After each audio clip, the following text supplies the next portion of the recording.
21 दिन की ज़मानत जो माननीय सुप्रीम कोर्ट ने दी थी, कल उसका समय समाप्त हुआ और कल अरविंद केजरीवाल जी ने सरेंडर किया और वो तिहाड़ जेल गए।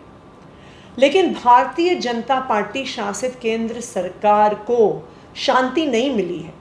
भारतीय जनता पार्टी अरविंद केजरीवाल जी को प्रताड़ित करने में कोई भी कसर नहीं छोड़ रही है। अरविंद केजरीवाल जी ने सरेंडर किया। उनको एक कोठरी में रखा गया है जहां पर कूलर तक की सुविधा नहीं दी गई है। एक ऐसे समय में जब दिल्ली का तापमान 48 डिग्री पहुंच रहा है, 50 डिग्री पहुंच रहा है, जहां पर तिहाड़ जेल में कुख्यात क्रिमिनल्स को कूलर की व्यवस्था की जाती है, कूलर दिए जाते हैं, वहाँ पर दिल्ली के लोकप्रिय मुख्यमंत्री अरविंद केजरीवाल जी को इस तपती हुई गर्मी में कूलर नहीं दिया गया है। मैं भारतीय जनता पार्टी से ये पूछना चाहती हूँ, मैं उनके एलजी साहब से ये पूछना चाहती हूँ, कितना नीचे गिरोगे? क्या आपकी क्रूरता की कोई सीमा नहीं है? एक डायबिटीज़ के मरीज़ को, जिनको 30 साल से डायबिटीज़ है, जिनका वज़न पिछले कुछ महीनों में लगातार गिर रहा है, आप सबसे पहले कोर्ट में खड़े होके उनके टेस्ट्स के लिए उनकी इंटरिम ज़मानत को अपोज करते हो। जब वो एक लॉ अबाइडिंग सिटीज़न की तरह सरेंडर कर देते हैं तो उनको एक तपती हुई कोठरी में रखते हो, एक कूलर तक भी नहीं रखते हो। मैं भारतीय जनता पार्टी को और प्रधानमंत्री नरेंद्र मोदी जी को ये कहना चाहती हूँ कि दिल्ली की जनता आपको कभी माफ़ नहीं करेगी, और आप अरविंद केजरीवाल जी को इतना प्रताड़ित करेंगे तो दिल्ली के लोग क्या, भगवान भी आपको माफ़ नहीं करेगा। ना सिर्फ इतना, कल जब दिल्ली के मुख्यमंत्री अरविंद केजरीवाल जी तिहाड़ जेल गए, उनका मेडिकल एग्जामिनेशन हुआ। जब उन्होंने पहली वेइंग मशीन पे अपना वेट किया तो उनका वेट 61 केजीज निकला, 61 केजी मात्र। तब भारतीय जनता पार्टी प्रशासित तिहाड़ जेल को डर लग गया।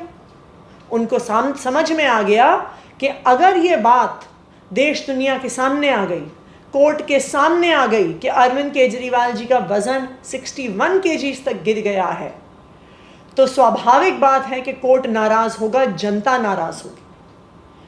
तो तिहाड़ प्रशासन ने क्या किया, वो एक दूसरी वेइंग मशीन लेके आए। उन्होंने फिर से वज़न चेक करवाया। दूसरी वेइंग मशीन में अरविंद केजरीवाल जी का वज़न 64 किलो यानी 64 केजीज निकला।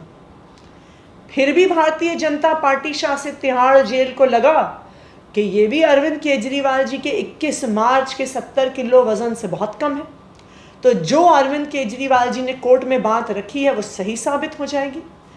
फिर वो एक तीसरी वेइंग मशीन लेके आए जिसमें अरविंद केजरीवाल जी का वज़न 66.5 केजी रिकॉर्ड हुआ। और मैं आज आपको दावे के साथ कह सकती हूँ कि कुछ ही घंटों में भारतीय जनता पार्टी की तरफ से, उनके एलजी साहब की तरफ से, उनके पीएमओ की तरफ से पूरी दुनिया में ये बात बताई जाएगी कि अरविंद केजरीवाल जी का तो वज़न घटा नहीं, अरविंद केजरीवाल जी का वज़न तो 66.5 केजीज है। तो मैं आपको ये बताना चाहती हूँ कि ये भारतीय जनता पार्टी शासित तिहाड़ प्रशासन का एक षड्यंत्र है। जब तक उन्होंने एक ऐसी वेइंग मशीन नहीं रखी जो उनका वेट गलत नहीं बता रही थी, तब तक वो बार बार नई मशीन लेके आते रहे। अरविंद केजरीवाल जी ने तिहाड़ जाने से पहले घर में अपना वज़न किया था। घर की मशीन पर उनका वज़न 63 केजीज आया है।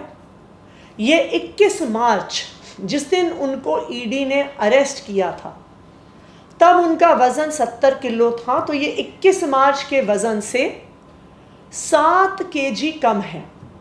ये 7 केजी वज़न क्यों कम हुआ है, ये डॉक्टर्स के लिए एक गंभीरता का विषय है।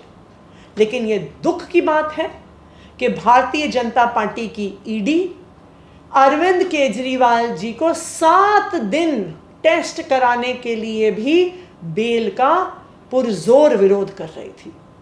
जैसा मैंने कहा, भारतीय जनता पार्टी वालों, ये याद रखना, आप दिल्ली के लोकप्रिय मुख्यमंत्री अरविंद केजरीवाल जी को इतना प्रताड़ित करेंगे तो दिल्ली के लोग क्या, भगवान भी आपको माफ़ नहीं करेंगे। जिस तरह से अरविंद केजरीवाल जी के वज़न को गलत रिकॉर्ड किया जा रहा है, इस बात को दिल्ली के स्वास्थ्य मंत्री श्री सौरभ भारद्वाज जी भी अपने संज्ञान में लेंगे, क्योंकि एक बहुत बड़ा षड्यंत्र लग रहा है कि रचा जा रहा है।